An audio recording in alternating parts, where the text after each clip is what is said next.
Recorded Books presents Running Away with the Bride by Sophia Singh Sasson, narrated by Sharmila Devar.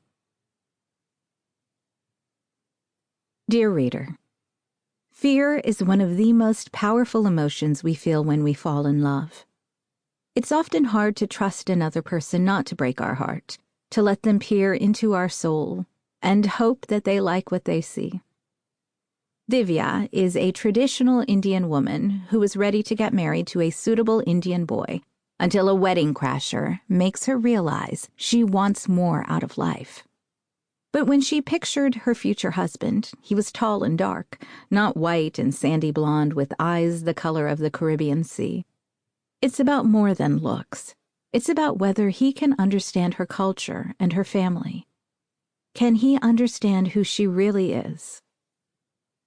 For Ethan, his heart is already in pieces, and he can't trust Divya not to shatter it further. He's going to have to decide whether she's worth the risk. I hope you enjoy this book and the pieces of my Indian heritage that I'm sharing with it. To get free book extras, visit my website at sophiasasson.com, and please follow me on BookBub at Sophia Singh Sasson.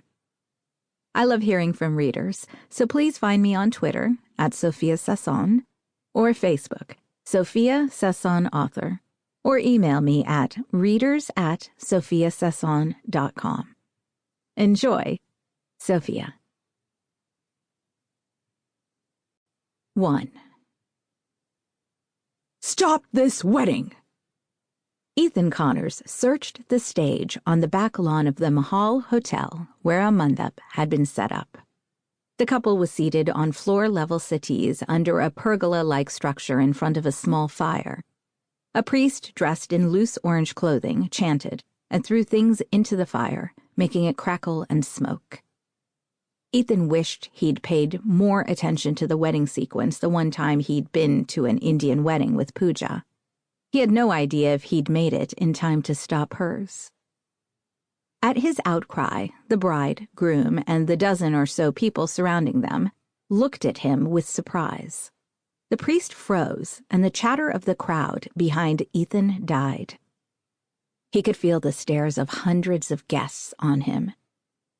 He tried to catch Pooja's eyes, but the heavy bridal veil covered her head and fell halfway across her face. The smoke from the fire swirled around her. He looked at the older Indian couple seated next to her. Were they Pooja's parents? If the glare they were shooting him was any indication, they were. A knot twisted in his stomach.